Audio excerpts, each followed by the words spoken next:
আপনার প্রতি রহমত বরকত নাযিল হোক। উঠেন, যেই মাত্র বলতেন উঠেন, আল্লাহ রওজা শরীফের মাটি ছড়াইয়া দিলেন। রাসূল যখন রওজা শরীফ থেকে উঠতেছে, জিবরাইল বলেন, হুজুর এই নেন জান্নাতি পোশাক, আপনি পরে নিন। বিশ্বনবী তখন বলেন, জিবরাইল জান্নাতি পোশাক যখন দিয়েছ পরার জন্য, এতে বোঝা যায় কিয়ামতের মাঠ কায়েম হয়ে গেছে।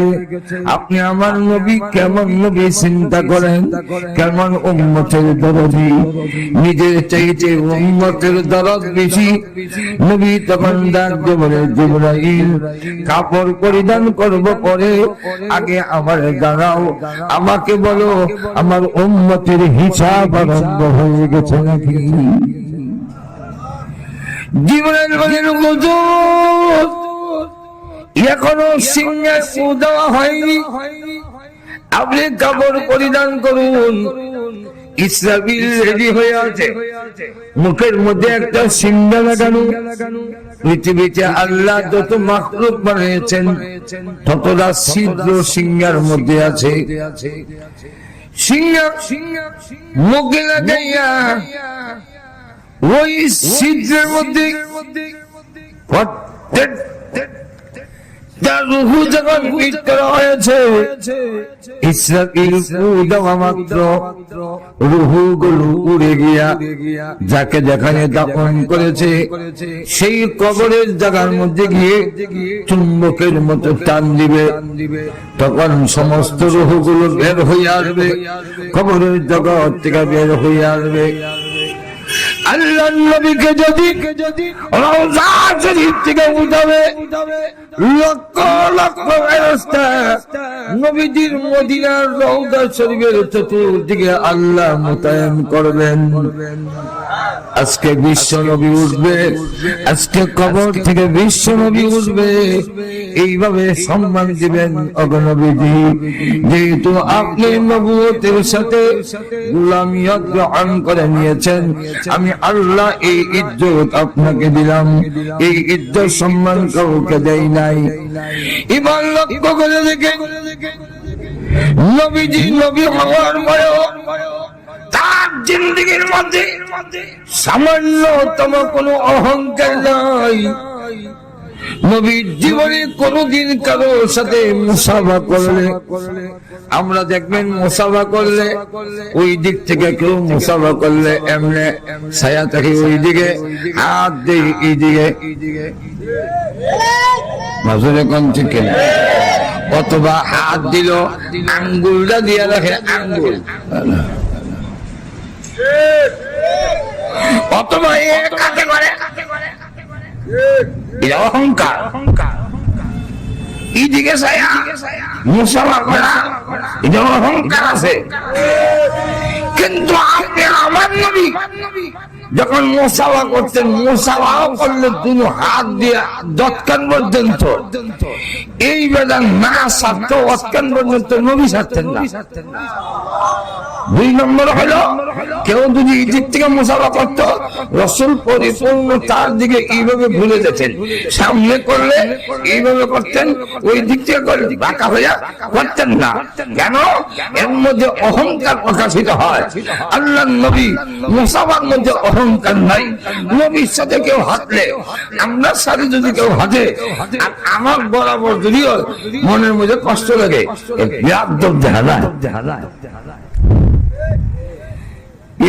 আমার কথা বুঝেননি কোথায় মাইক ফিট করছে, কিন্তু বুঝি না কিন্তু আল্লাহ আমার দোষ। এখন আপনারা বুঝেন না আমার কথা, ঠিক আছে? আমরা যদি রাস্তাটা হাঁটি, এমপি মন্ত্রী যদি হাঁটে, এমনকি বিশ্বাস যদি হাঁটে, মুড়ি সমান সমান হইলে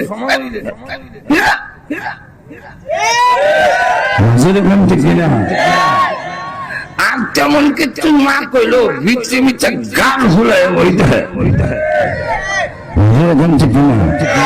আর রাসূল যখন হাঁটতেন সাথে কেউ থাকলে টান দিয়ে নিজের বরাবর করে নিতেন, আমার বরাবর হোক, আমার বরাবর হোক।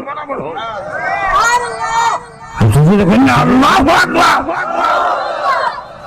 নবীজি হাঁটার মধ্যে কোনো অহংকার নাই, যখন হাঁটতেন তখন আস্তে করে জমিনে পা রাখতেন, যখন হাঁটতেন সিঁড়ি দিয়ে নিচের দিকে নামলে মাথা যেভাবে নিচের দিকে থাকে রাসূল ওইভাবে হাঁটতেন।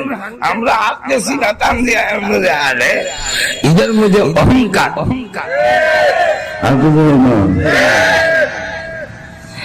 লক্ষ্য করে দেখেন, আপনি আমার নবী সিনার টান দিয়ে হাঁটে না। প্রভু গো,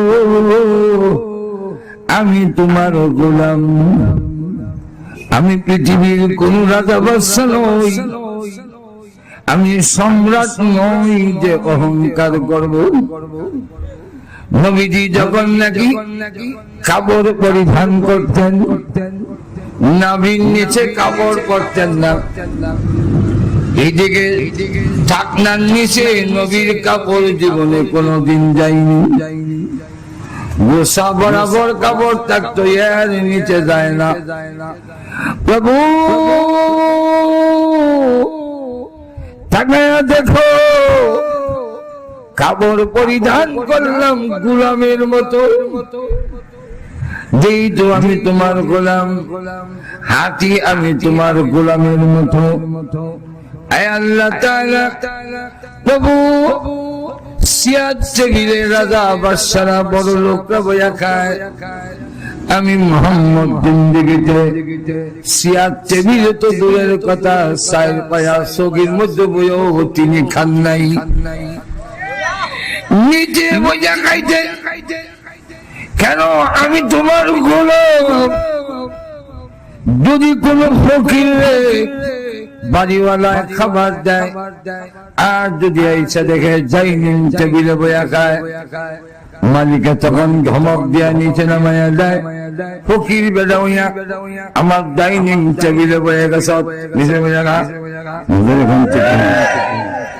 সচেতন ফকির হইলে আপনি যদি বলেন ডাইনিং টেবিলে বইয়া খাও, হ্যাঁ না করে না আমি খাবো না। কেন? এই বাড়ির মালিক আমার মাছ বাদ দিল, আমি এখন যদি চেয়ার টেবিলে বইয়া খাই, এটা নিয়ম না, এটা কৃতজ্ঞতা হলো না। আমি নিচে বসে খাবো। দেখবেন গোলাম ফকির মিসকিন যখন খায়, আমরা দেশে তো গোলাম নাই, ফকির মিসকিন দিয়া বলি, ফকির মিসকিন বাদ দিলে নিচে বইয়া খায়, আসন দিয়া খায় না, বাড়ির মালিক অসন্তুষ্ট হবে।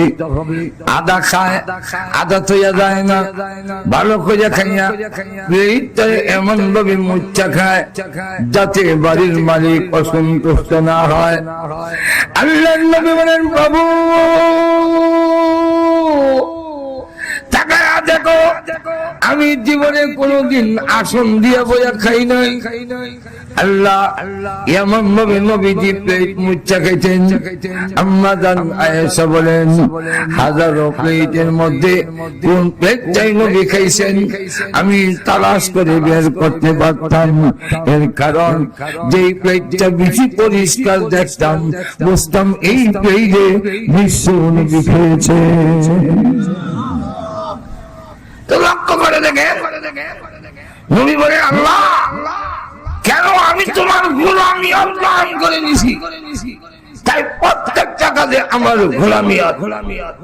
তাই কিয়ামতের দিন যখন আল্লাহ হুঙ্কার দিয়ে বলবে, রাজা বাদশারা কইলে, এই নমরুদ কই, আইনা ফেরাউন, আইনা নমরুদ, দুইজনের নাম ডাকবো, আর বাকি যাতে আছে এটার নাম বিদর্থ না, কারণ পুরান ভাগলেই পাঠ নাই, আবার নতুন ভাগল আল্লাহ ডাকতে বলবে, লিমানিল মুলকুল ইয়াউম, আজকের রাজত্ব কার? কেউ জবাব দেয় না। আল্লাহ এমন পরিস্থিতি সৃষ্টি করছে, সারা শব্দ বন্ধ। রাসূল তখন একমাত্র, সব নবীর কথা বন্ধ, ফেরেশতার কথা বন্ধ, আসরবাসীর কথা বন্ধ। নবী তখন বলবেন, আল্লাহ কথা এমন বন্ধ করছো, প্রশংসা তো নিষেধ করুনি। আরো আসতে বলুন, নামাজের মধ্যে কথা কম যায়নি, আল্লাহর প্রশংসা করণ যায়নি, আলহামদুলিল্লাহ রাব্বিল আলামিন হরণ যায় না। আসলে আল্লাহ প্রশংসা করা যায়, কথা বলা যায় না। আল্লাহ তাহলে হাসরের ময়দানে তুমি কথা বলা বন্ধ করে দিয়েছো, প্রশংসা তো বন্ধ করো নাই। সঙ্গে সঙ্গে নবী সাজদা দিয়া কয়, আল্লাহ তুমি যে হুঙ্কার দাও, আমি না বাদশাহিয়ত নিছি না। আসতে বলুন, প্রভু তুমি বলো লিমানিল মুলক, বলো রাজত্ব কার। আল্লাহ আমি তো রাজত্ব নিছি না। প্রভু তুমি যে ওঙ্কার দাও, তোমার ওঙ্কারে কে জবাব দিবে? আমি মুহাম্মদ যেখানে জীবনে সোজা হইয়া ঘুমাই নাই, বাঁকা হইয়া ঘুমাইতাম, কেন আমি তোমার গোলাম, তুমি আমার মালিক, আমার ঘুমে যেন তুমি নারাজ না হও। প্রভু আমি জীবনে কোনদিন সিনা টান দিয়া তোমার জমিনে জুড়ে পা মারি নাই, কেন আমি তোমার গোলাম। প্রভু গো জীবনে কোনদিন ঘন্টার নিচে কাপড় পরি নাই, কেন পরি নাই? আমি তোমার গোলাম, তুমি আমার মুনিব। যেখানে জিন্দেগিতে কোনদিন অহংকারের কোন কাজ আমি করি নাই, আজকে যদি তুমি অহংকার দাও গো আল্লাহ, তোমার অহংকারে কে সাড়া দিবে? আল্লাহ তখন ডাকতে বলবে, নবীজি এই জাতের প্রশংসা জীবনে আপনিও কোনদিন করেন নাই, আজকে আপনি এমন ঘোষণা করলেন। ঠিকই, আপনি তো কোনদিন বাদশাহী চাইও নেন নাই, আপনি দুনিয়া বাদশাহী দিতে চেয়েছিলাম, তারপরেও আপনি নেন নাই।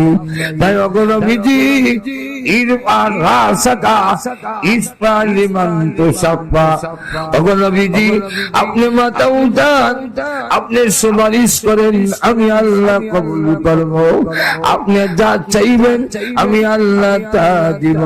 নবী তখন ডাকতে বলবে, প্রভু গো তাহলে আমার প্রথম সুয়াল, প্রথম প্রশ্ন হলো, আল্লাহ বিচারটা তুমি শুরু করে দাও। এর কারণ তুমি যদি আমল নামাই না দেখো, যারা নামাজ পড়ছে আর যারা পড়ছে না সমস্ত খারাপ।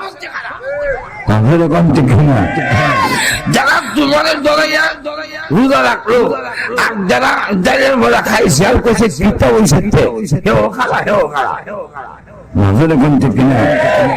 একদিকে যেমন নমরুদ খেলা, ওইদিকে আবু বকর খেলা, এদিকে যেমন ফেরাউন খেলা, এদিকে উমর খেলা, এদিকে যেমন দেখা যায় ওই যে আরেকটা জালেম ওয়াং সাং সুসি, এটা যেমন খেলা, এইদিকে তো আমার উমর ইবনে আব্দুল আজিজ খেলা। আল্লাহ তুমি বিচারটা দেখো, আমল নামাটা দেখো।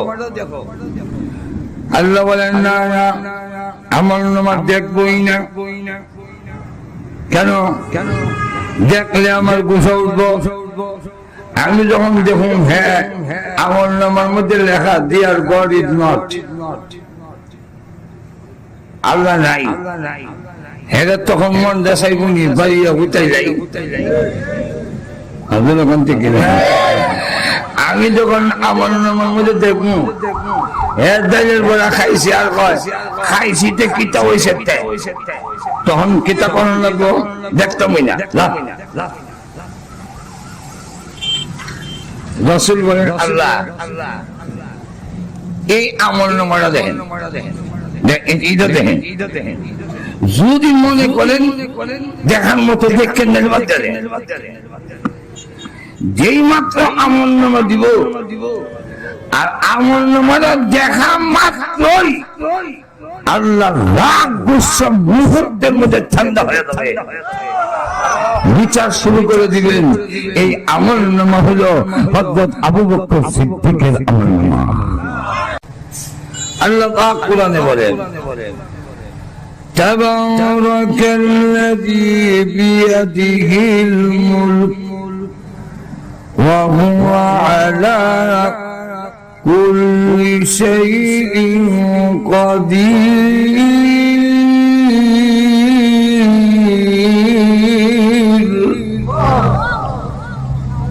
তাবারাকাল্লাযী বিয়াদিহিল মুলক, পৃথিবীর রাজত্বের মালিক আল্লাহ। অন্য আয়াতে বলতেন, হে রাসূল আপনি বলেন, কুল আপনি বলুন, আল্লাহুম্মা মালিকাল মুলক তু'তিল মুলকা মান তাশা وتنزع الملك ممن تشاء।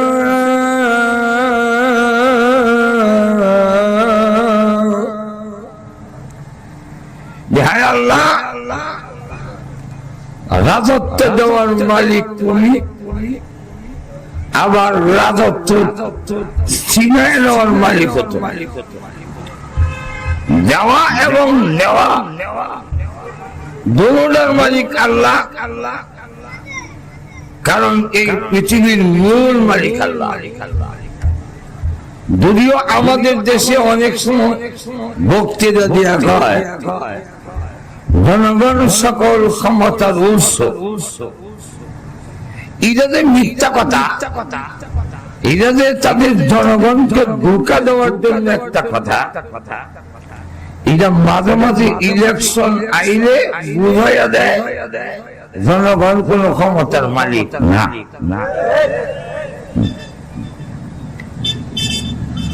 আসলে সকল ক্ষমতার মালিক জনগণ নয়, সকল ক্ষমতার মালিক আল্লাহ। জনগণ যদি পৃথিবীর মালিক হইতো, রাজা বাদশাকে না মানিয়ে আর উদারির ক্ষমতা হইতো, তো যখন ভূমিকম্প শুরু হয় জনগণ যায় কই? যখন তুফান আরম্ভ হয় তখন জনগণ ফিরে জানে না গেল, তখন জনগণের ক্ষমতা গেল কই? ঝড় তুফান ভূমিকম্প আসলে জলোচ্ছ্বাস শুরু হইলে না জনগণে ফিরাইতে পারে, না রাষ্ট্রীয় প্রধানরা ফিরাইতে পারে। এতেই কথা বোঝা যায় জমিন আসমান এই পৃথিবীর সকল কিছুর উপরে একক ক্ষমতা আল্লাহ। আর শুধু বলে তো আল্লাহ পাক কোন নবীকে রাজত্ব দিছেন, পৃথিবীর নেতৃত্ব তারা দিছেন, আর কোন কোন নবীকে নেতৃত্ব থেকে দূরে রাখছেন, পৃথিবীর থেকে এমন দূরে রাখছেন যে হযরত ঈসা আলাইহিস সালাতু ওয়াস সালামের কোন ঘর ছিল না, উনি গাছের নিচে থাকতেন। একটা কম্বল, একটা গ্লাস আর একটা প্লেট, এই ছিল ওনার দুনিয়ার সম্পদ। তুই একদিন দেখে একটু পানিতে মুখ লাগাইয়া পানি খাইতেছে, এটা দেখার পর থেকে তিনি বললেন, গ্লাস ছাড়াও যখন পানি পান করা যায় তাহলে গ্লাসটা অতিরিক্ত, এটা রাখার দরকার নেই। এরপরের দিন থেকে গ্লাস বলে, তাহলে ঈসা আলাইহিস সালাতু ওয়াস সালাম দুনিয়ার কোন সম্পর্কই ওনার সাথে নাই। একটা কম্বল আর একটা তাল ছাড়া কোন সম্পত্তি নাই। এটা কেন? এর কারণ হলো আল্লাহ জগৎবাসীকে বুঝাইতে চান কোন কোন নবীর আচরণ সম্পর্ক দিয়ে যে এই দুনিয়ার পেছনে লিপ্ত হয় না, দুনিয়া বলতে সম্পূর্ণ ধোঁকা, এটা একটা গোড়ার ডিম ছাড়া আর কিছুই না। গোড়ার ডিম কারে কয়? জিন্দিগিতে কোনদিন গোড়ার ডিম আমরা দেখছেন? গোড়ার ডিম মানে কথায় আছে, কাজে নাই। এই পৃথিবীতেও একটা কথায় আছে, মূল কাজে পৃথিবী নাই। আপনি যদি আজকে খালি চক্ষু বন্ধ করেন দেখবেন দুনিয়া বলতে কিচ্ছু আপনার নাই। আমাদের নবীকে আল্লাহ রাব্বুল আলামিন প্রস্তাব দিয়েছিলেন। রাসূল করিম সাল্লাল্লাহু আলাইহি ওয়াসাল্লাম খানায়ে কাবার কাছে বসা, রাসূলের সাথে জিবরাইলও বসা। এই মুহূর্তে আসছেন একজন বিশেষ ফেরেশতা, একটা প্রস্তাব নিয়ে। প্রস্তাবটা কি? হে রাসূল, আল্লাহ পাক আপনার কাছে প্রস্তাব রাখতে চান, আপনাকে আল্লাহ রাব্বুল আলামিন বিশ্ব নবী বানাইছেন। এখন আপনি বিশ্ব নবীর সাথে সারা দুনিয়ার বাদশাহিয়ত আপনি নিবেন, নাকি আপনি আল্লাহর গোলামিয়ত নিবেন? একদিকে নবী আর একদিকে সারা দুনিয়ার আপনি বাদশা, অথবা আপনি নবী আর একদিকে আপনার আল্লাহর গোলাম হয়ে থাকবেন, কোনটা নিবেন? প্রস্তাব দেওয়ার সাথে সাথে জিবরাইল কয়, ইয়া রাসূলুল্লাহ, আপনি আল্লাহর গোলামিয়তটা গ্রহণ করে নেন, যে আমি গোলাম হয়ে থাকতে চাই। কেন? আল্লাহ পাকের কাছে বাদশা হয়ে থাকার চাইতে গোলাম হয়ে থাকার মধ্যে আল্লাহর কাছে পছন্দ বেশি।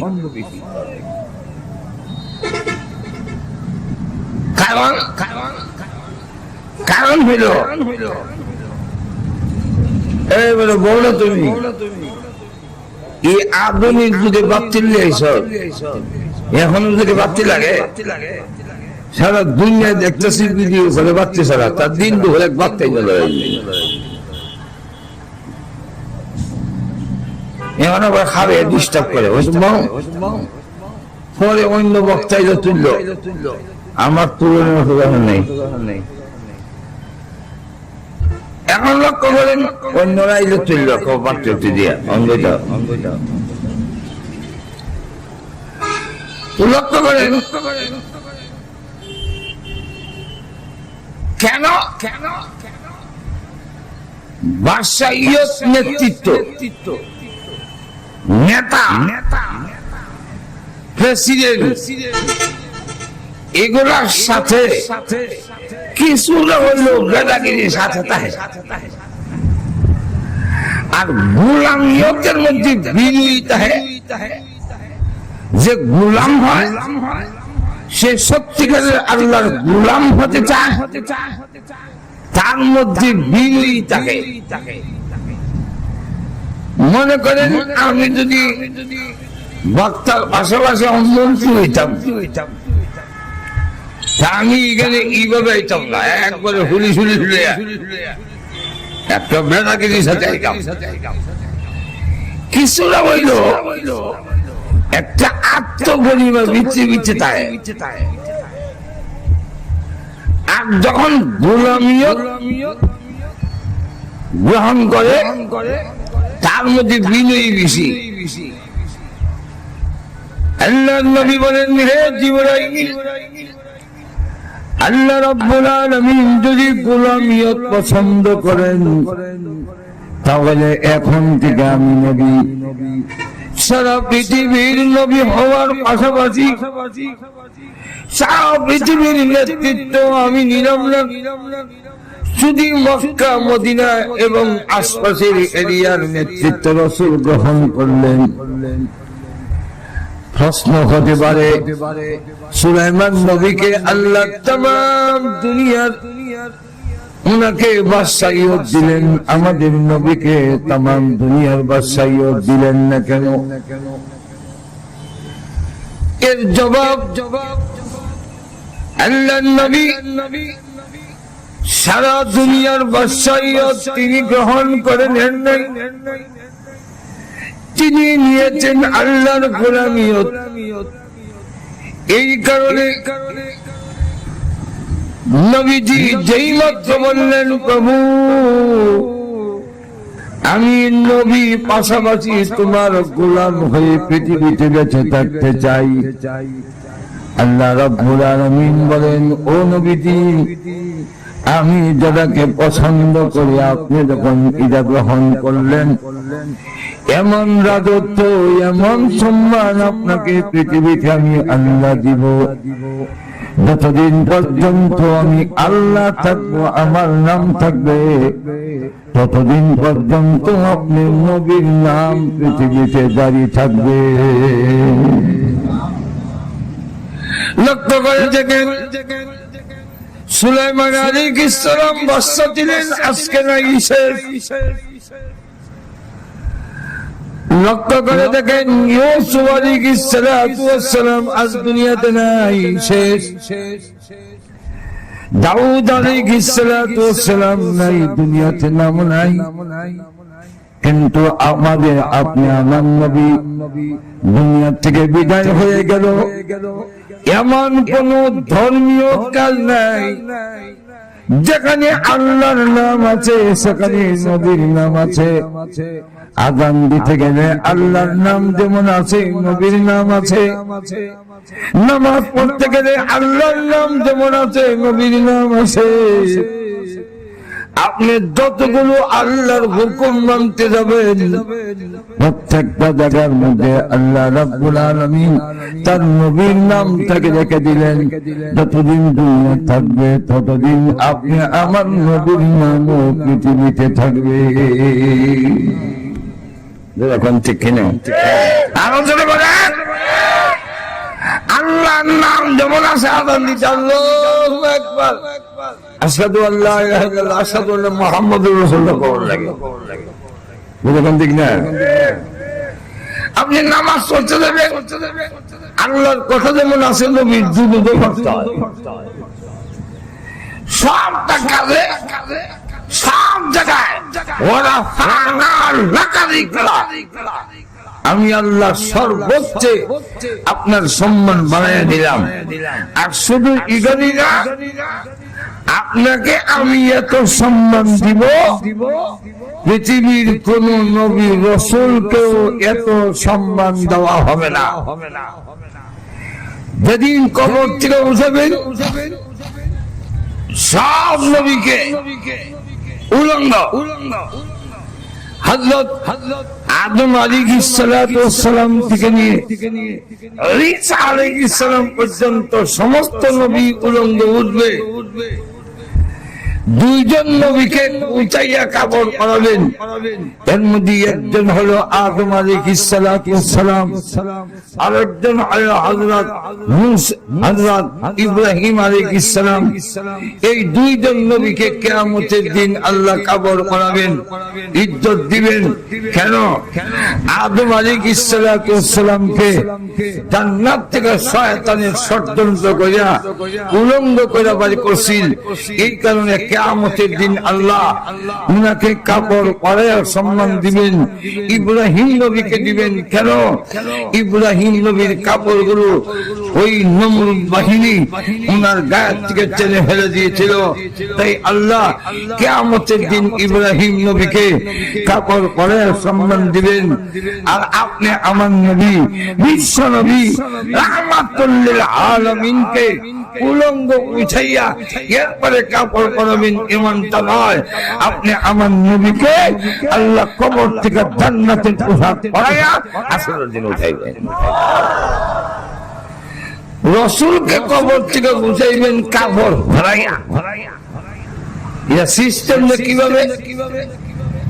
জিবরাইল আলাইহিস সালাতু ওয়াস সালামকে আল্লাহ বলবেন যাও, সাথে ইসরাফিলকে নিয়ে যাও, জান্নাত থেকে পোশাক নিয়ে যাও, আমার রসুলের রওজার কাছে সালাম দিয়ে রসুলকে কাপড়গুলো দিবে, রসুল যেন জান্নাতি পোশাক কবর থেকে পরিধান করে হাসরের মাঠে ওঠেন। জিবরাইল আলাইহিস সালাতু ওয়াস সালাম বলেন আল্লাহ এখন আর চিনবার কোন উপায় নাই, ইসরাফিলে হু দিয়া সব ভাঙ্গে লেবেল করে দিয়েছে, লেবেল। এখন কোনটা মক্কা কোনটা মদিনা চিনা যায় না, পার হুন নাই, গাতা গোতা নাই, সব লেবেল। আল্লাহ আপনার বন্ধুর রোগ যখন চিন্তা যাবো কেমনে? আল্লাহ তখন বলবেন আমার আরশ থেকে নিয়ে যেই জমিন পর্যন্ত নূরের লাইট জ্বলানো আছে, এই লাইটের নিচে শুয়ে আছে আমার নবী। লাইট থেকে ফলো করে মদিনায় এসে ইসরাফিলকে বলবেন ইসরাফিল ফু দাও, ফু দেওয়া তো তোমার কাম। ইসরাফিল জবাব দেবে ভাই অন্যরা ফু দিয়ে উড়াম, কিন্তু ইগানো ফাটতাম না, উনারে উড়ানের দায়িত্বটা আপনি পালন করেন। কেন? আল্লামা আবু বকর জাসসাস রাহমাতুল্লাহ আলাইহি লেখেন আপনি আমার নবীর সাথে জিবরাইলের দেখা হয়েছে 24,000 বার। আল্লাহ আসতে করে ইনভেস্ট উন্নয়নে 24,000 বার নবীর সাথে দেখা হইল মাত্র 23 বছরে। এর মধ্যে 2 বার পূর্ণ আকৃতি দেখছেন, আর কোন নবী জিবরাইলের পরিপূর্ণ আকৃতি দেখেনি। তাহলে এবার লক্ষ্য করে দেখেন, যেহেতু আপনি 24,000 বার উনার সাথে আনাগুনা করেছেন, এই কারণে আপনি উনার মিজাজ জানেন। আমি তো ওনার মিজাজ জানি না। হঠাৎ করে একজনের সাথে দেখা হইলে উনার মিজাজ সম্পর্কে জানা যায় না, কোন কথায় কোন সময় গুসা হয়, কোন কথায় খুশি হয়। দেখবেন লক্ষ্য করে মসজিদের ইমাম সাহেব যখন প্রথম নিয়োগ দেওয়া হয়, মুসল্লিরা নামাজ পড়া মুসাফা কইরা করি জায়গা বেশি বলা না, কারণ ইমানের মিজাজ জানি না কোন কথা কোমর হইতে দেব। যখন কিছুদিন যায়, যাওয়ার পরে যখন ওনার মিজাজ মসজিদ মিজাজ বুঝালায়, তখন দেখা যায় ইমাম সাহেবের হানির দিব্যার সাথে থেকে হান নিয়ে খায়। এখন ঠিক না, খাদ্য দিয়ে গেছে। তো জিবরাইল আপনার সাথে রাসূলের খাদ্য দিয়ে গেছে, আপনি দেখতেন। তো জিবরাইল আলাইহিস সালাতু ওয়াস সালাম তখন ডাক দিবেন, আসসালাতু ওয়াসসালামু আলাইকা ইয়া রাসূলুল্লাহ।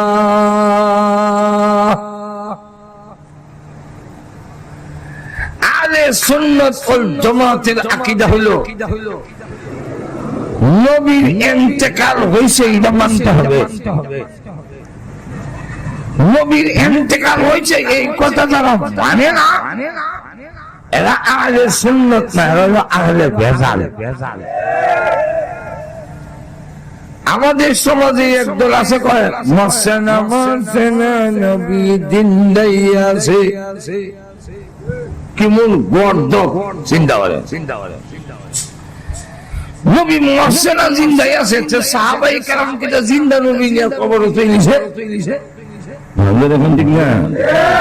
তোমার কি ধারণা সাহাবাই কেরাম এইভাবে নবীকে জীবিত অবস্থায় রেখে দেব? তো রাসূল আহলে সুন্নাত ওয়াল জামাত তাদের আকীদা হলো রাসূল ইন্তেকাল হয়েছে।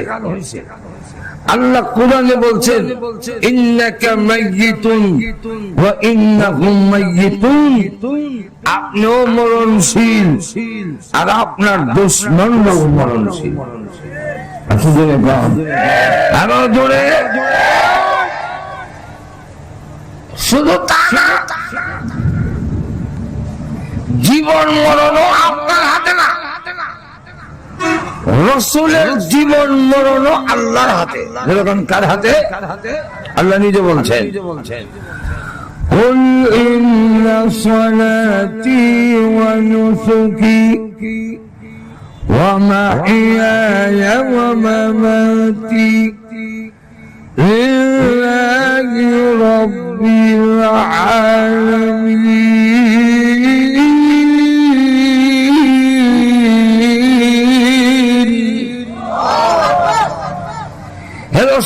আপনিও বলেন আমার নামাজ, আমার কুরবানি, আমার জীবন, আমার মরণ আল্লাহর জন্য। যেরকম ঠিক না? তাহলে রাসূলের ইন্তেকাল হইছে, এর মধ্যে কোনো সন্দেহ নাই। আহলে সুন্নাত ওয়াল জামাতের আকীদা যে সমস্ত নবীরা কবরের জগতে আলমে বারজাখ, কবরের জগৎ বলা হয়, সেখানে সমস্ত নবীরা জিন্দা। আর শুধু বলেন এক হাদিসের মধ্যে আসছে আল আম্বিয়া ওয়া আহইয়াউন ফি কুবুরিহিম ক্বালা ইউসাল্লুন, সমস্ত নবীরা কবরের জগতে জিন্দা, শুধু জিন্দাই না, তারা কবরের মধ্যে নামাজও পড়ে।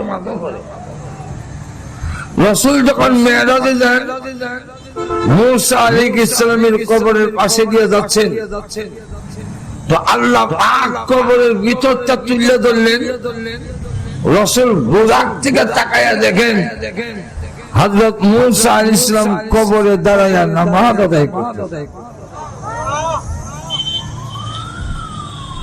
তাহলে আহলে সুন্নাত ওয়াল জামাতের আকীদা হলো নবীরা কবরের জগতে জিন্দা। এখন যদি কেউ কয় নবীরা কবরে হত্যা করিয়াছে, এটাও আহলে সুন্নাত ওয়াল জামাত না, এটাও আহলে বেদাত। তাহলে মূল আকীদা হলো নবীর ইন্তেকাল হইছে, এটাও ঠিক, কবরের জগতে জিন্দা আছেন, এটাও ঠিক। আরেক হাদিসে এটার সনদ সহিহ, রাসূল বলেন মান সাল্লা আলাইয়া ইনদা কবরি সামিতুহু, আমার কোন উম্মত যদি আমার কবরের পাশে এসে সালাম দেয়, দুরূদ পড়ে, সে যেমনি ভাবে তার জবান দিয়া, জিহ্বা দিয়া ডাইরেক্ট সালাম দিবে, আমি নবীও আমার কান দিয়া ডাইরেক্ট তার সালাম শুনি। ওয়ামান সাল্লা আলাইয়া নাইবান আই গাইবান ওয়াক্কালাল্লাহু তাআলা মালাকান। আর যদি মাধবপুর থেকে, হবিগঞ্জ থেকে, ব্রাহ্মণবাড়িয়া থেকে সালাম দেয়, তো এই সালাম আর দুরূদ আনার জন্য আমার যাওয়ার দরকার নাই, আমার রওজাতে সঙ্গে সঙ্গে হোক। আরো আসতে লক্ষ্য করে মোবাইল টাওয়ার, মোবাইল টাওয়ার, এটা কান গেছে না, মোবাইল টাওয়ার মাধবপুর এরিয়ার জন্য একটা টাওয়ার খারাপ। লক্ষ লক্ষ মোবাইল আপনি আমার কাছে, কিন্তু আমি এখান থেকে কল দিলে আপনি খুব কাছে দিকে বললাম না টাওয়ার থেকে সাপ্লাই দেয়। আম্মার ইবনে ইয়াসির থেকে বর্ণিত হাদিস, রাসূলের রওজার পাশে মোবাইল টাওয়ারের মতো একদম ফেরেশতা খাড়া। পৃথিবীতে আল্লাহ যত নবী যত মানুষ আর জিন বানাইছে প্রত্যেকের নামে একটা কান তৈরি করে রাখছে, তার ঠিকানা দিয়া। যেই মাত্র মাদক থেকে আপনি দূর করবেন, ওই ফেরেশতার কান্দার মধ্যে আপনার বাপ দাদা শব্দ গোষ্ঠীর নাম সহ করতে দেয়। সঙ্গে সঙ্গে ফেরেশতা করে হুজুর মাদকপুরের নসরুদ্দিন বসরুদ্দিন পশ্চিম পাড়া আপনাকে সালাম দিছে। তাহলে যেমন লাগে না, সময় কম, আমার আলোচনা অনেক বেশি। এখন জিবরাইল আলাইহিস সালাম পদ্ধতি শিক্ষা দিলেন রাসূলকে কিভাবে সালাম দিতে হবে। আমরা আমাদের ইচ্ছা মতে সালাম দিই, সরকারি সালাম, কিন্তু জিবরাইল শিখাই দিছে। সাহাবায়ে কেরাম জিজ্ঞাসা করছেন হুজুর আপনাদের কেমনে সালাম দিতাম? রাসূল শিখাইয়া দিছে সালাম দিলে আগে সালাম দিবা, পরে ডাক দিবা। আমরা নামাজের মধ্যে সালাম দেই, আত্মীয়তার মধ্যে সালাম দেই না, রাসূলে কেমনে দেই? ডাক আগে দেই না সালাম আগে দেই? আসসালাত ওই যে নামাজের মধ্যে কই আসসালামু আলাইকা, ইয়া আল্লাহ কিছু হা না কইয়ে সালাম দেই আগে, ডাকটা দেই পরে। আসসালামু আলাইকা সালাম দিলাম আগে। আইয়ুহান নবিয়্যু, আইয়ুহান নবিয়্যু তো হে নবী, হে নবী কথাটা পরে সালাম দিবেন আগে। আর আমরা দেশে সালাম দেয় আগে, তাও ভুল, শুদ্ধ হয় না। এটা আরবিও হয় না, বাংলা হয় না।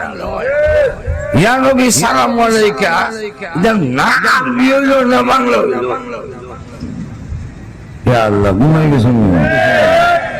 আরবিতে কইলে তো কখন আছেন ইয়া নবী সালামুন আলাইক, ইয়া নবী সালামুন আলাইক, ইয়া নবী জবর জের জবর কুসালাই, ইয়া নবী সালামু আলাইকা।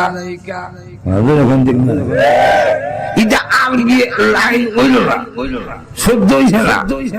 তো যাইব রাসূলকে কিভাবে সালাম দিতে হবে জিবরাইল দেখাই দিলেন। আসসালাতু ওয়াসসালামু আলাইকা। আপনারা এখানে হজ করছেন, উমরা করছেন, এমন লোক এখানে আসেন। ইয়া আল্লাহ, মদিনা চাকরি করছেন, মদিনা গেছেন, এমন লোক আসেননি। তাহলে মদিনা কি আপনারা গিয়া ইয়া নবী সালামু আলাইকা দেখি দেখুন, আসসালাতু ওয়াসসালামু আলাইকা ইয়া রাসূলুল্লাহ, এইভাবে দিতে হয়। এর কারণ জিবরাইল শিক্ষা দিয়েছে। হে আল্লাহর নবী, আপনার প্রতি রহমত বরকত নাযিল হোক। উঠেন, যেই মাত্র বলতেন উঠেন, আল্লাহ রওজা শরীফের মাটি ছড়াইয়া দিলেন। রাসূল যখন রওজা শরীফ থেকে উঠতেছে, জিবরাইল বলেন হুজুর এই নেন জান্নাতি পোশাক, আপনি পরে নিন। বিশ্বনবী তখন বলেন জিবরাইল জান্নাতি পোশাক যখন দিয়েছ পরার জন্য, এতে বোঝা যায় কিয়ামতের মাঠ কায়েম হয়ে গেছে। আপনি আমার নবী কেমন নবী চিন্তা করেন, কেমন উম্মতের দরদি, নিজের চাইতে উম্মতের দরদ বেশি।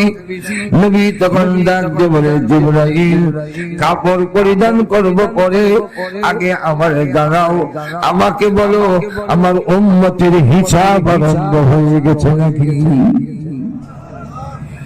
জিবরাইল বলেন, হুজুর এখনো সিংহের ফু দেওয়া হয়নি, আপনি কাপড় পরিধান করুন। ইসরাফিল রেডি হয়ে আছে, মুখের মধ্যে একটা সিংহ লাগানো। পৃথিবীতে আল্লাহ যত মাখলুক বানিয়েছেন ততটা ছিদ্র সিংহের মধ্যে আছে। সিংহ মুখে লাগাইয়া ওই ছিদ্রের মধ্যে তার রূহ যখন পিট করা হয়েছে, ইসরাফিল ফু দেওয়া মাত্র রূহগুলো উড়ে গিয়া যাকে যেখানে দাফন করেছে সেই কবরের জায়গার মধ্যে গিয়ে চুম্বকের মতো টান দিবে। তখন সমস্ত রূহগুলো বের হয়ে আসবে, কবরের জগৎ থেকে বের হয়ে আসবে। আল্লাহর নবীকে যদি রওজা শরীফ থেকে উঠাবে, লক্ষ লক্ষ ফেরেশতা নবীজির মদিনার রওজা শরীফের চতুর্দিকে আল্লাহ মোতায়েন করবেন। আজকে বিশ্ব নবী উঠবে, আজকে কবর থেকে বিশ্ব নবী উঠবে, এইভাবে সম্মান দিবেন অগনবীজি। যেহেতু আপনি নবুয়তের সাথে গোলামিয়ত গ্রহণ করে নিয়েছেন, আমি আল্লাহ এই ইজ্জত আপনাকে দিলাম, এই ইজ্জত সম্মান কাউকে দেই নাই। এবার লক্ষ্য করে দেখে নবীজি নবী হওয়ার পরেও তার জিন্দেগীর মধ্যে সামান্যতম কোনো অহংকার নাই। নবীর জীবনে কোনদিন কারো সাথে মুসাফা করলে, আমরা দেখবেন মুসাফা করলে ওই দিক থেকে কেউ মুসাফা করলে এমনে ছায়া থাকে ওই দিকে, হাত দিয়ে এই দিকে নজরে কোন ঠিক না, অথবা হাত দিল আঙ্গুলটা দিয়ে রাখে, আঙ্গুল অথবা কাকে করে, এটা অহংকার। এইদিকে মুসাফা করা এটা অহংকার আছে। কিন্তু আপনি আমার নবী যখন মুসাফা করতেন, মুসাফা করলে দুনো হাত দিয়ে যৎকান পর্যন্ত, এই বেলা না সারত অৎকান পর্যন্ত নবী সারতেন না। দুই নম্বর হলো কেউ যদি এই দিক থেকে মুসাফা করতো, রাসূল পরিপূর্ণ তার দিকে এইভাবে ভুলে যেতেন, সামনে করলে এইভাবে করতেন, ওই দিক থেকে করলে বাঁকা হইয়া করতেন না। কেন? এর মধ্যে অহংকার প্রকাশিত হয়। আল্লাহর নবী মুসাফার মধ্যে অহংকার নাই। নবীর সাথে কেউ হাঁটলে, আপনার সাথে যদি কেউ হাঁটে আর আমার বরাবর যদিও মনের মধ্যে কষ্ট লাগে,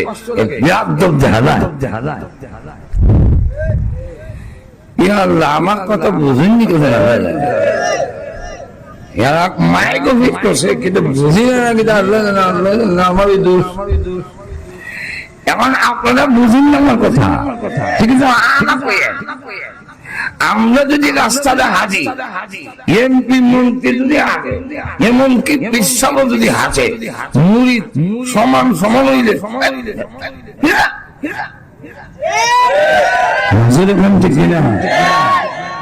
আর তেমন কিছু না কইলো ভিতরে মিথ্যা গান ভুলায় আর রসুল যখন হাঁটতেন সাথে কেউ থাকলে টান দিয়ে নিজের বরাবর করে নিতেন, আমার বরাবর হোক, আমার বরাবর হোক।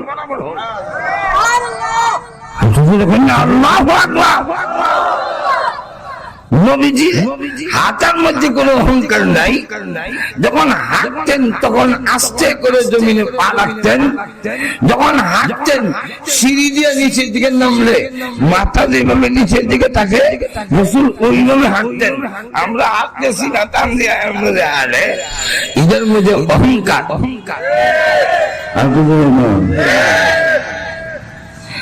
লক্ষ্য করে দেখেন, আপনি আমার নবী সিনার দাম দিয়ে হাতে না, প্রভু গো আমি তোমার গোলাম, আমি পৃথিবীর কোন রাজা বাদশা নই, আমি সম্রাট নই যে অহংকার করব। নবীজি যখন নাকি কাপড় পরিধান করতেন, নাভির নিচে কাপড় পরতেন না, এইদিকে ঢাকনার নিচে নবীর কাপড় জীবনে কোনোদিন যায়নি। গোসা বরাবর কাপড় থাকতো, এর নিচে যায় না। প্রভু দেখো, কাপড় পরিধান করলাম গোলামের মতো, যেহেতু আমি তোমার গোলাম, হাঁটি আমি তোমার গোলামের মতো। আয় আল্লাহ তাআলা, প্রভু সিয়াদ টেবিলে রাজা বাদশারা বড় লোকরা বইয়া খায়, আমি মোহাম্মদ জিন্দেগিতে সিয়াদ টেবিলে তো দূরের কথা, সাইর পায়া সগির মধ্যে বইয়াও তিনি খান নাই। নিজে বইয়া খাইতে, কেন আমি তোমার গোলাম। যদি কোন ফকিরে বাড়িওয়ালায় খাবার দেয়, আর যদি আইসা দেখে ডাইনিং টেবিলে বইয়া খায়, মালিকে তখন ধমক দিয়া নিচে নামাইয়া দেয়, ফকির বেড়া হইয়া আমার ডাইনিং টেবিলে বইয়া গেছ, নিচে বইয়া খা। সচেতন ফকির হইলে আপনি যদি বলেন ডাইনিং টেবিলে বইয়া খাও, হ্যাঁ না করেন না, আমি খাবো না। কেন? এই বাড়ির মালিক আমার মাছ বাদ দিল, আমি এখন যদি সিয়ার টেবিলে বইয়া খাই, এটা নিয়ম না, এটা কৃতজ্ঞতা হলো না। আমি নিচে বসে খাবো। দেখবেন গোলাম ফকির মিসকিন যখন খায়, আমরা দেশে তো গোলাম নাই, ফকির মিসকিন দিয়া বলি, ফকির মিসকিন বাদ দিলে নিচে বইয়া খায়, আসন দিয়া খায় না, বাড়ির মালিক অসন্তুষ্ট হবে।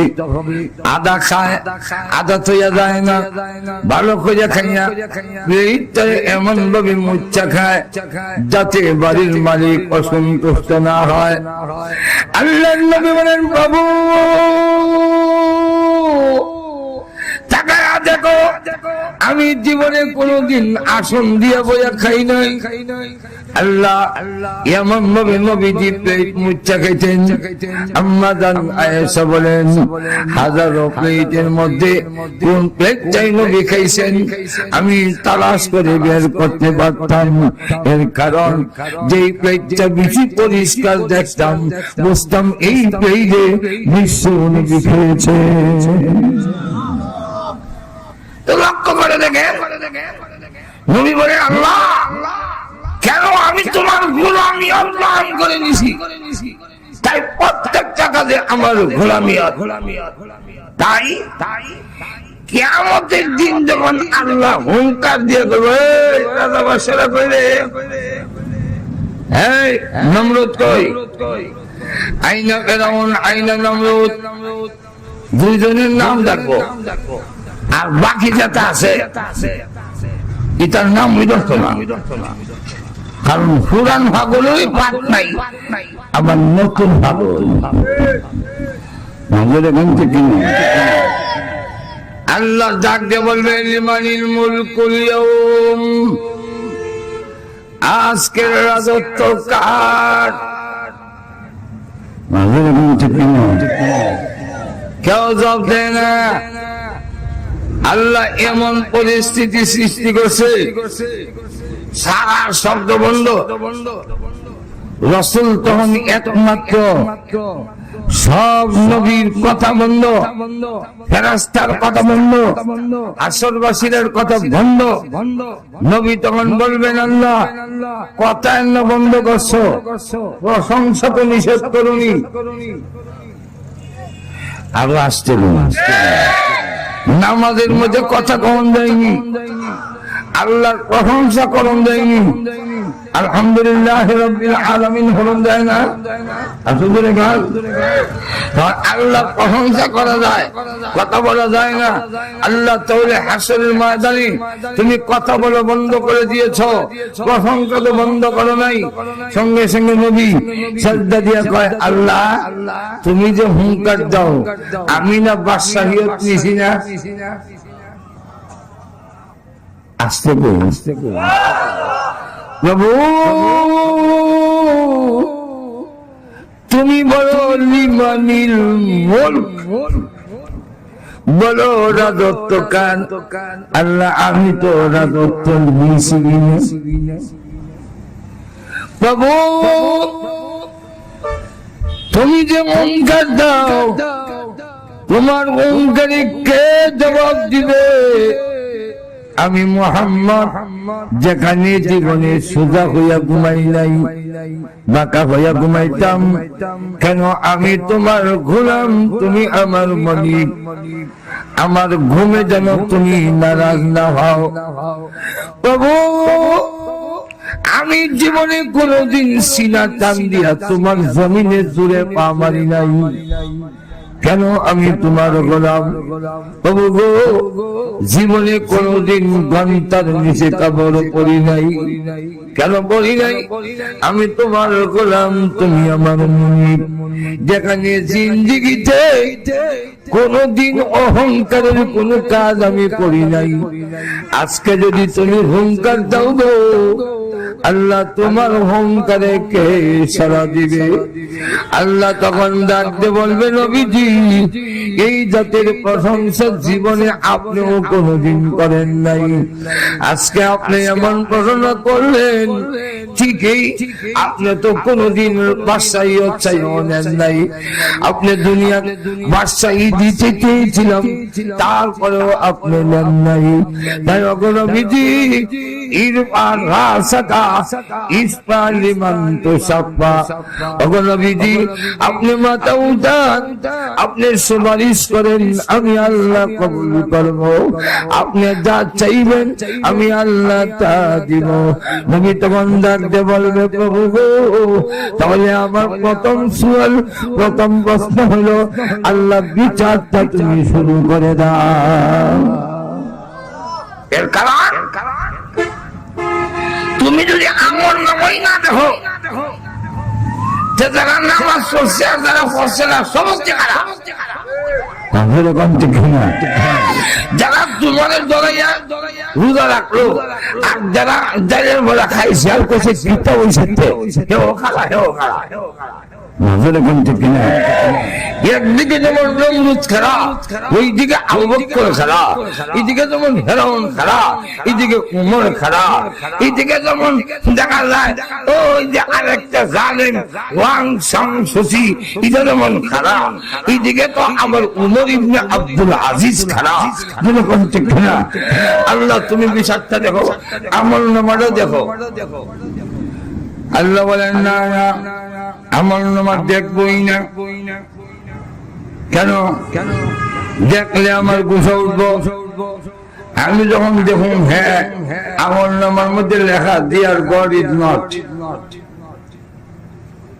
আল্লাহ নাই, হ্যাঁ তখন মন দেশাই বুনি বাড়িয়া উঠাই যাই। আমি যখন আমল নামার মধ্যে দেখবো খাইছি আর খাইছি কিতা হয়েছে, তখন কিতা কোন লাগবো দেখতামই না।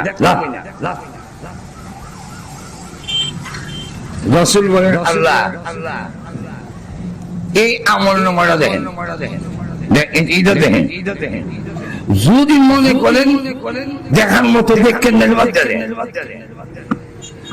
যেই মাত্র আমল নামা দিব আর আমল নামাটা দেখা মাত্রই আল্লাহ রাগ গুসা মুহূর্তের মধ্যে ঠান্ডা হয়ে যাবে, বিচার শুরু করে দিবেন।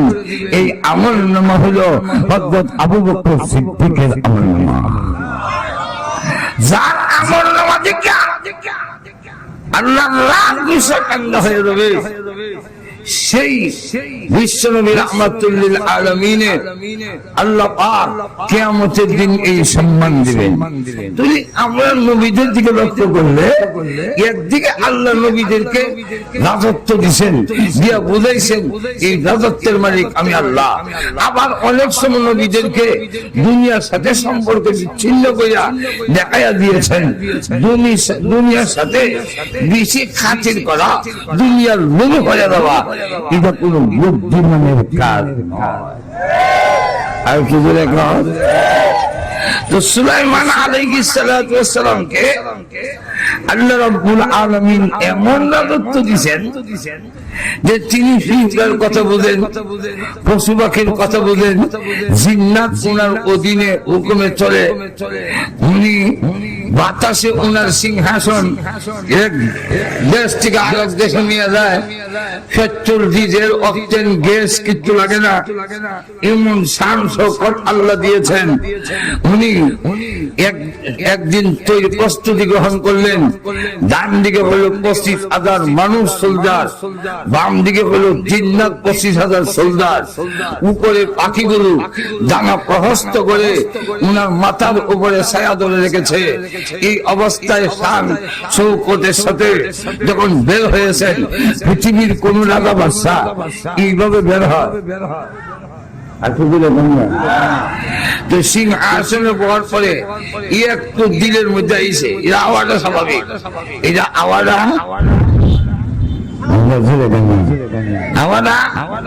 স্বাভাবিক, দিলের মধ্যে একটু আইছে, আমিও কম না, আমিও কম না, এমনি সিংহাসন তেরা হয়ে গেছে। সিংহাসন যখন সুদা সিংহাসন আপনি সুদা তো লক্ষ্য করে দেখে সুলাইমান আলাইহিস সালামকে এমন রাজত্ব দিলেন, পৃথিবীর কাউকে এমন রাজত্ব আল্লাহ দেন নাই। উনি যাইতাছে মাছ কইরা, একটা মাছে গেলেন, বিশাল মাছ, এই মাছের মধ্যে পিপিলিকা থাকে। পিপিলিকা তখন পিপিলিকার প্রধানমন্ত্রী মহিলা, আমরারও প্রধানমন্ত্রী মহিলা, তাহলে আমরা সমান সমান। তবে আমাদের দেশের প্রধানমন্ত্রীর চাইতে ত্রিপুরার প্রধানমন্ত্রীর দায়িত্বশীল বেশি। দেখেন কি কয় ত্রিপুরার প্রধানমন্ত্রী যে মহিলা, আল্লাহ কুরআনে বলছেন কালাত নামলাতুন বেদিহিয়া, এই মহিলা ত্রিপুরা তখন ভাষণ দেয়, হে আমার অধীনস্থ ত্রিপুরারা, আর পিপিলিকার কাছ থেকে আমাদের অনেক কিছু শিক্ষার আছে, অনেক কিছু। এর মধ্যে 1 নম্বর শিক্ষা হইল ত্রিপুরার নেতৃত্ব এত বলিষ্ঠ, পিপিলিকার মতো যদি আমরা নেতৃত্ব থাকে আমাদের সমাজ অনেক দূর আগে যাবে। দেখবেন দেওয়াল বায়া পিঁপড়া যায়, লাইন ধইরা দেওয়ালের মধ্যে কিন্তু জায়গা আছে, কিন্তু সারা দেওয়াল সইরা সিটটা পিঁপড়া যায় না, লাইন ধইরা যায়। লাইন ধইরা যায় একটা পিঁপড়া উল্টা যায়। আমি দেখতে বলতেছি, আপনারা আগে না দেখলে এখন থেকে দেখেন, একটা পিঁপড়া উল্টা যায়। মাঝে মাঝে কানে কানে জানে, আরেকটা পিঁপড়ার কানে কানে কিতাব করে আবার দৌড়ে, এটা ইডি করা যায়। নেত্রীর ওয়ার্ডার লাইন দিলে দেবা, বিশৃঙ্খলা হয়ে যাবে। এই নেত্রীর ওয়ার্ডার মাইনা দেওয়াল টাকা জায়গা টাকা করো লাইন ধরে ধরে যায়। আর আমরা দেশের নেতারা 100 লোকের মিছিল লয়ে এলাম রাস্তা, পিছনে গাড়ি গুড়ার দোকান ভেঙ্গে কেমন করলে নেতা বলতে।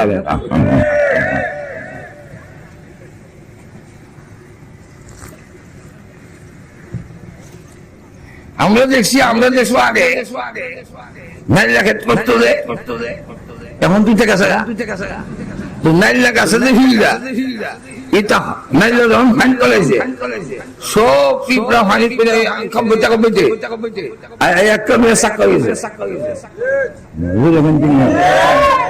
কেন? তাদের নেত্রীর ওয়ার্ডার বাড়ি ঘরে ফানি দিতেছে, চতুর্দিকে বিপদ, জাতীয় বিপদ ঐক্যবদ্ধ হওয়া ছাড়া সমাধান করা যায় না। ঠিক তেমনি হবে আমাদের দেশের জাতীয় বিপদগুলো ঐক্যবদ্ধ হওয়া ছাড়া একার পক্ষে কিয়ামতের আগেও সমাধান করা সম্ভব হবে না, হতে পারে। আমরা যদি যাক দে আয়ো বিপদ এসে গুলিতে মিলো লম্বরে মিলে বই মরলে তুমি মর, আমরা নাই।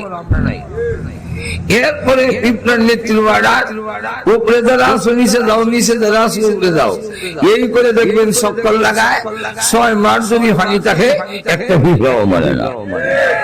পিঁপড়ার লাগান ঐক্যবদ্ধ হইলে, আর আমরা যদি খাচ্ছি দেখবো লাগা, আর যদি নেতা দেখা হয় আমরা আইতাছি, তোমরা একজন একজন আলগিয়ে ধরবা, একবার তুমি দেবে একবার, এমনি এমনি আলগিয়ে ধরবা, আমরা আইতাছি। কিন্তু দেখা যাবে বাস্তবে যে জায়গায় দাতা দাফানি করে ঢুকেছে কিয়ামতের আগে উপর লেগে দিত না। পিঁপড়ার কাছ থেকে নেতৃত্ব শেখায়। 2 নম্বরে দেখবে পিঁপড়ার চাইতে বড় একটা চাউল ভাত আলগি দলে পিঁপড়া খুব পরিশ্রমী। পিঁপড়ার মতো পরিশ্রম যদি আমরা করি, পিঁপড়ার মতো যদি আমরা এইভাবে পরিশ্রমী হই, তাহলে আমাদের পরিবারের অভাব অনটন থাকার কথা না। তো পিঁপড়ার নেত্রী ভাষণ দিয়া কয়, উদখুলু মাসাকিনাকুম لا يأتمنكم سليمان وجنوده وهم لا يشعرون।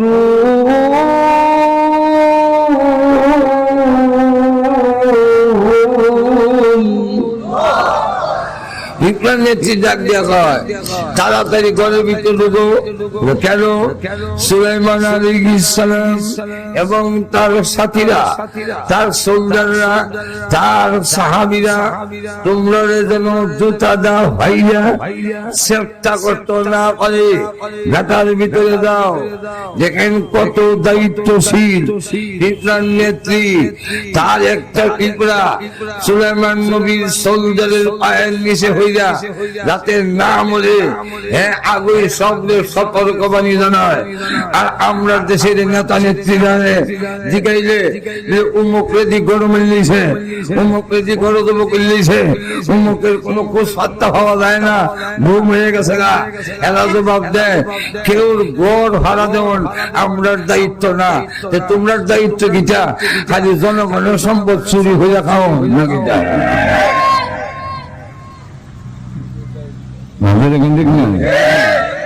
এখন লক্ষ্য করেন 2 নম্বর হইল পিঁপড়ার এতটুকু অনুভূতি আছে। পিঁপড়ার নেত্রীর ভাষণ, এই ভাষণ শুনে সাধারণ পিপীলিকার ভিতরে একটা ধারণা আসতে পারে। কি ধারণা? ধারণা হইল যে সুলাইমান তো খালি সম্রাট না, তিনি তো নবী। তার সাথে যারা আছে এরা তো হালাকুর সৈনিক না, এরা তো চেঙ্গিস খানের সৈনিক নয়, এরা তো বুশের সৈনিক না, এরা তো ওয়াং সাং সুতির সৈন্য না, এরা তো একজন নবী সাহাবী।